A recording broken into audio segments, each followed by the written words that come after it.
نیروهای مسلح جمهوری اسلامی ایران پشت به پشت ইরানের পরমাণু কর্মসূচি ঘিরে ওয়াশিংটন ও তেহরানের মধ্যে উত্তেজনা সর্বোচ্চ পর্যায়ে পৌঁছেছে। ইরানকে ঘিরে মধ্যপ্রাচ্যে নিজেদের সবচেয়ে বড় দানবীয় দুটি বিমানবাহী রণতরী মোতায়েন করেছে যুক্তরাষ্ট্র। ফলে যে কোনো সময় ইরানের ওপর মার্কিন নৌবাহিনী হামলা শুরু করতে পারে বলে আশঙ্কা করা হচ্ছে। এর মধ্যেই একটি চাঞ্চল্যকর তথ্য সামনে এসেছে। মধ্যপ্রাচ্যে যুক্তরাষ্ট্রের বিশাল সামরিক শক্তি মোতায়েনের ভেতরেও নাকি গোপনে নিজেদের পরমাণু কর্মসূচি চালিয়ে যাচ্ছে ইরান। যুক্তরাষ্ট্র ও ইসরায়েলের চোখে ধুলো দিয়ে ইরান পরমাণু অস্ত্র তৈরির খুব কাছাকাছি চলে গেছে বলে সন্দেহ করছেন বিশেষজ্ঞরা।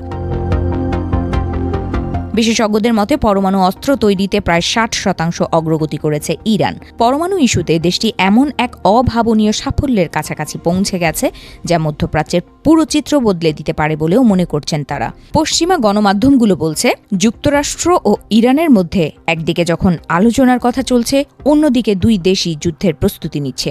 আবার এর মধ্যেই ইরান অত্যন্ত গোপনে তাদের সব থেকে বিপজ্জনক মারণাস্ত্র পরমাণু বোমা তৈরির কাজ এগিয়ে নিচ্ছে। 2025 সালের জুনে যুক্তরাষ্ট্র তাদের সবথেকে শক্তিশালী বাংকার বার্স্টিং বোমা ব্যবহার করে ইরানের ভূগর্ভস্থ পরমাণু স্থাপনা লক্ষ্য করে হামলা চালায়। ইসরায়েলও ইরানের নাতানজের মতো বড় বড় পরমাণু কেন্দ্রে হামলা চালায়। তখন হোয়াইট হাউস দাবি করে ইরানের পরমাণু অস্ত্র তৈরির সক্ষমতা পুরোপুরি ধ্বংস করা হয়েছে। কিন্তু 2026 সালের নতুন স্যাটেলাইট চিত্র বলছে ভিন্ন কথা। স্যাটেলাইট চিত্র অনুযায়ী ইরান কেবল তাদের শক্তি পুনর্গঠনই করেনি, বরং আগের চেয়ে অনেক বেশি শক্তিশালী হয়েছে।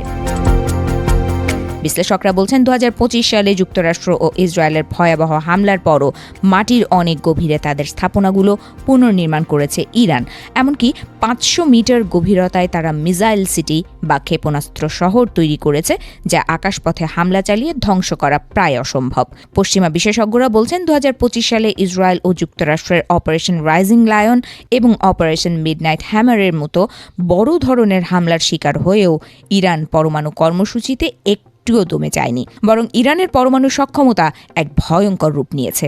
ইরান এখন পরমাণু বোমা তৈরির খুব কাছাকাছি বলে দাবি করছেন পশ্চিমা বিশেষজ্ঞরা।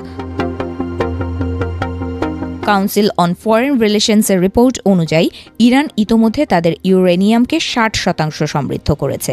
পরমাণু বোমার জন্য 90% বিশুদ্ধ ইউরেনিয়াম প্রয়োজন, অর্থাৎ পরমাণু অস্ত্র তৈরির আর মাত্র কয়েক ধাপ দূরে রয়েছে ইরান। ইরান চাইলে মাত্র কয়েক সপ্তাহের মধ্যেই একটি পরমাণু অস্ত্রের জন্য প্রয়োজনীয় উপাদান তৈরি করে ফেলতে পারবে বলে যুক্তরাষ্ট্রকে সতর্ক করেছে বিশেষজ্ঞরা।